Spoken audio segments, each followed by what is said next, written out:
कार्तिक महात्म्य अध्याय 18. श्री गणेशाय नमः. नारद म्हणाले, राजा,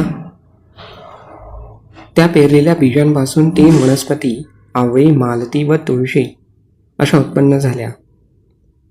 सावित्रीपासून आवळी, लक्ष्मीपासून मालती व पार्वतीपासून तुलसी. तम, सत्व व रज या गुणांनी युक्त अशा या उत्पन्न झाल्या. वृंदेच्या लावण्यतिशयाने विभ्रम झालेले विष्णू या स्त्रीरूपी 3 वनस्पती पाहून उठून बसले व कामासक्त अंतःकरणाने त्यांची याचना केली. तेव्हा विष्णूंकडे तुलसी व आवळी प्रीतीने पाहू लागल्या. पूर्वी लक्ष्मीने जे बीज दिले ते ईर्षेने अर्पण केले होते. त्यापासून उत्पन्न झालेली स्त्री मालती ईर्ष्यायुक्त झाली, म्हणून ती निंदित वरवरी असे नाव पावली. आवळी व तुळशीवर विष्णूची प्रीती असल्याने त्या सदा भगवंताला आनंद देणाऱ्या प्रिय झाल्या. तेव्हापासून विष्णू वृंदेचे दुःख विसरले व त्या दोघींसह आनंदाने वैकुंठास गेले. तेव्हा सर्व देवांनी त्यांना नमस्कार केला.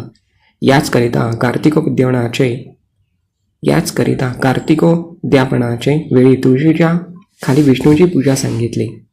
तुळशीच्या मुळाजवळ केलेली विष्णूला प्रिय आहे. हे राजा, ज्याच्या घरी तुळशीची बाग आहे त्यांचे घर तीर्थाप्रमाणे पवित्र आहे. तेथे यमदूत येत नाही.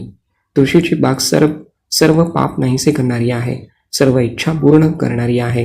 जे नरश्रेष्ठ तुळशी लावितात त्यांना यमाचे दर्शन होणार नाही. नर्मदेचे दर्शन, गंगेचे स्नान, तुळशीचे स्पर्श ही तिन्ही सारखी पुण्यकारक आहेत. तुळशीचे रोप लावणे, त्यांचे रक्षण करणे, त्याला पाणी घालणे, तिचे दर्शन घेणे व तिला स्पर्श करणे यांपासून वाणी, मन व शरीर याचकडून घडलेली सर्व पापे तुळशी नाहीशी करते. तुलसी मंजिरीने जो विष्णू व शंकर यांची पूजा करीतो तो कधीही पुन्हा जन्मास न येता मोक्षात जातो, यात संशय नाही.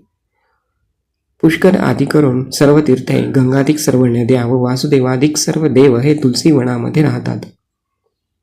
तुळशीची मंजिरी घेऊन जर कोणी प्राण सोडेल तर तो शेकडो पापांनी युक्त असला तरी यम त्याचकडे पाहण्यास देखील समर्थ होत नाही. तो विष्णूच्या जवळ सायुज्यतेला जाईल. राजा, हे अगदी खरे आहे.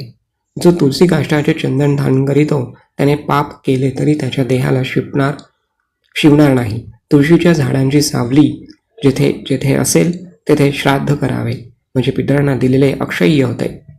आवळीच्या झाडाखाली जो पिंडदान करेल त्याचे जे पितर नरकात असतील ते मुक्तीला जातील. राजा, जो मस्तकावर, हातात, मुखात व शरीरावर आवळे धारण करेल तो विष्णूसारखा जाणावा. आवळा, तुळशी व द्वारकेतील माती, गोपीचंदन ही ज्याच्या देहावर आहेत तो नेहमी जीवनमुक्त समजावा. आवळे व तुळशीपत्र यांनी मिश्रित पाण्याने जो स्नान करेल त्याला गंगा स्नानाचे फळ सांगितले आहे. जो मनुष्य आवळीची पाने व फळे यांनी देवाची पूजा करेल त्याला सोने, रत्ने, मोती यांनी पूजा केल्याचे फळ मिळते.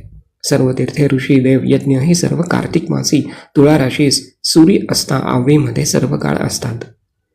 कार्तिक महिन्यात द्वादशीला तुळशीचे किंवा आवळीचे पान जो तोडेल तो निंद्य अशा नरकात जाईल. कार्तिक महिन्यात जो आवळीच्या छायेखाली भोजन करेल त्याचे 1 वर्षापर्यंतचे अन्न संसर्गाचे पातक जाईल.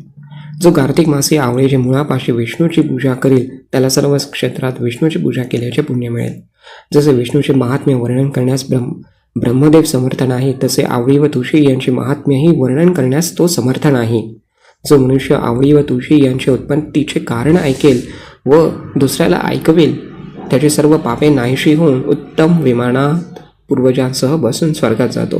येथे श्री पद्मपुराणे कार्तिक मास महात्म्य धात्री तुलसी महिमा 18 चरणार्पणमस्तु.